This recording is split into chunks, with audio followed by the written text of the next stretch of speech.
And this sort of opened up a whole world for me of thinking about, being able to groove in 7 and 9 and 11 and all of that sort of things, and how to do it, and some great ideas. And I love that sound, that Balkan, that Middle Eastern sound.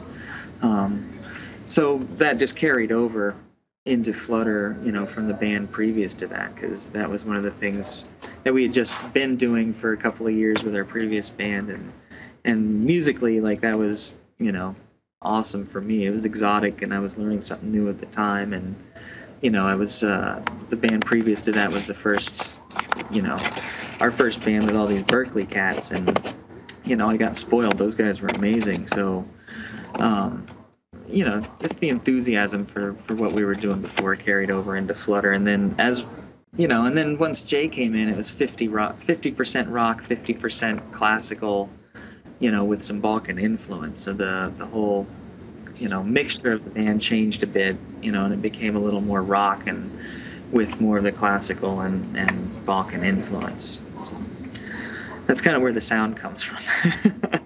That's kind of where our sound evolved, from was a little bit of everybody's personality fused together. Since we weren't, I didn't go into it planning a rock band or anything like that. So it was just four people that knew each other, and we just sort of put it together with, what we had, with no intention of being like a rock band that was going to take over the world or anything like that. So if you're the primary songwriter, I'm interested because you've got a couple classical players in the group, Mm-hmm. with some folk background, but then you say one of you guys in the band does composing. So what's your process like when you're writing? So you gave me a glimpse into saying you bring a kernel of an idea and leave the players to flesh it out. But I mean, do you ever write stuff down, on paper? How structured do you take it? Because some of the stuff you play is. I'm not so much a paper guy. I'll write sketches down, and I have in the past come in with pieces that were written out and you know in detail, but the further, the earlier stuff was more like that. But as we learned to work together and what each other we could do, it became, I didn't have to write all of that anymore. So that was what I was saying, where I just try to write enough for them to get the idea of the song, to get the idea of the part that I want them to play. But the fleshing out part is all of them, and so the process pretty much is I come in with some kind of sketch, and for different songs it's different amounts of sketch, actually. So sometimes it's just, I've got these three chords and here's a cool rhythm, let's see what we can do with that. And other times I've got, everything kind of mapped out in my head, and we just sort of expand on that as we're learning the song. Because of course, as soon as I'm teaching them the song, somebody will make a mistake, but we'll like that mistake, or we'll immediately hear it's not working and change the whole thing to minor, or whatever we do at the time. Like, once you get it in the room and four people start playing on it, and you actually hear, what it sounds like as the band, as opposed to my drum machine and keyboard at home, where that I'm writing with.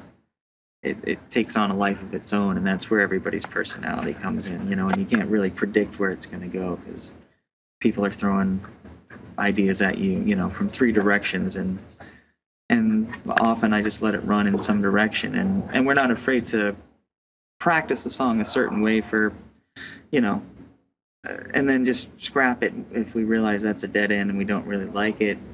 We'll try this as a funk song for for 3 weeks in rehearsal, and then decide we hate it and turn it into something else, later on. So that's also part of the writing process. Do you do improv at all, or is it just improv is just an element into conjuring up the right arrangement? I I structure our improv, at least where it goes and usually how long it goes on.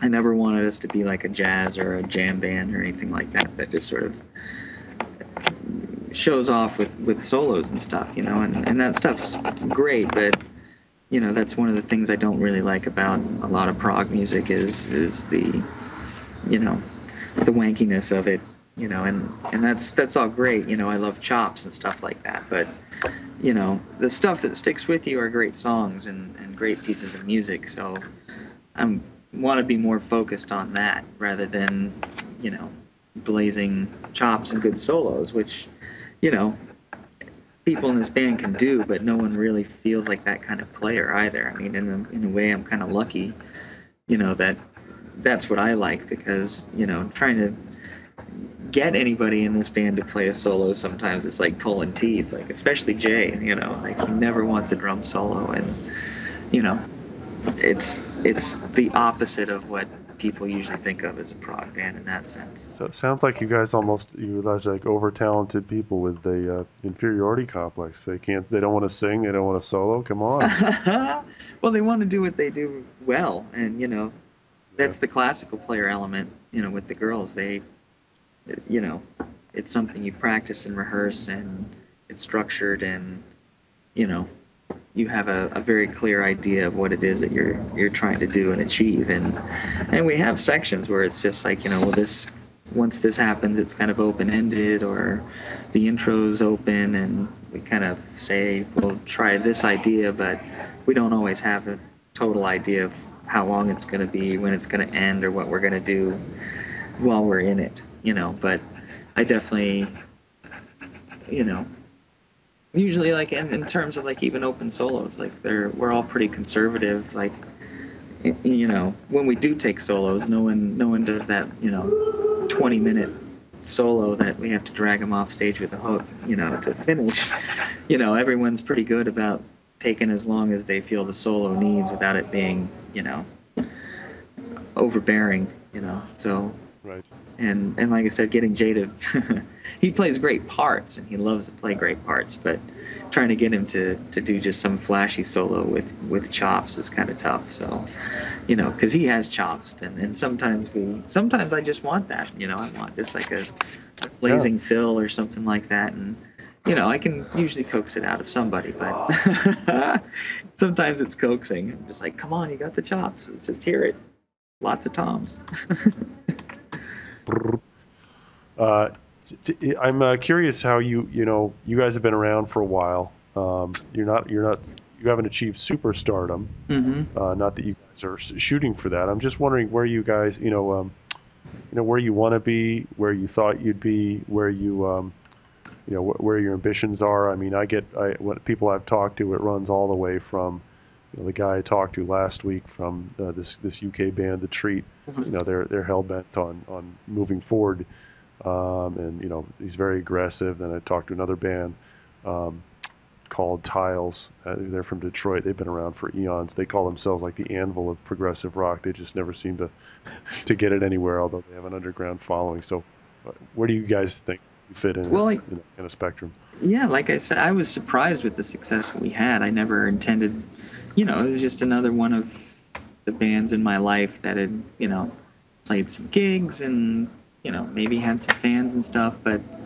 once, and at the end of the 90s too, like when the internet and all of that stuff was coming out, it became much more tangible for bands to have a following and know what their following was. So once, Fluttr kind of took off, like we were as shocked as anybody when people seemed to be digging it, and we won the Emergenza Festival and got a lot of publicity out of that, and we're playing big shows and stuff like that around here in Boston and New England, and touring all over the place and working it, and we all kind of got burned out on that.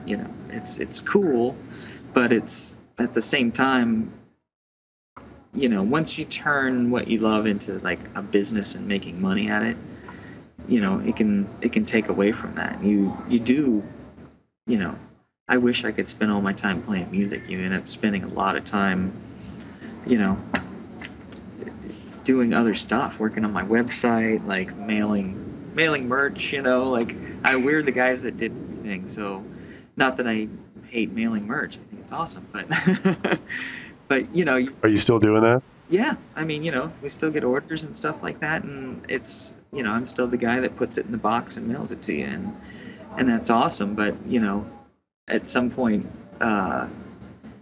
you can, take it for granted and it can become a drag. You're just like, man, I wish I could play my guitar right now, but I've got to go do this and I've got to do that and I've got to, you know, maintain the van, like everything, was us. So that idea of what success was to us kind of changed, because I didn't think we were going to be ever, a huge rock band. So I always pictured some sort of success being more around like we could pay our bills and, not have to have another job.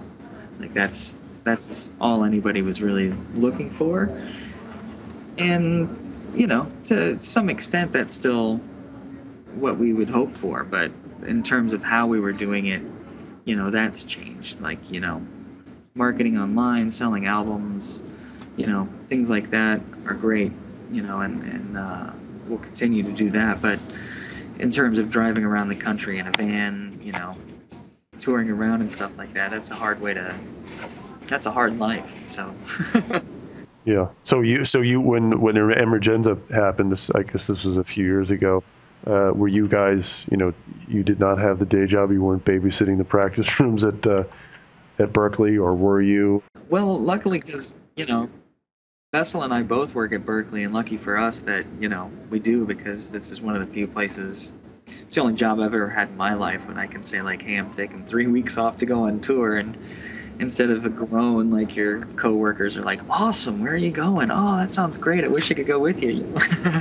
That's very cool. And, Jason was the guy that had the hard time, because he has a real job, usually. He's an engineer of some kind, depending on where he's working. But and Val teaches and gigs. She's the only full-time musician in the band, and she's constantly hustling and doing gigs and teaching and recording and a million things at once.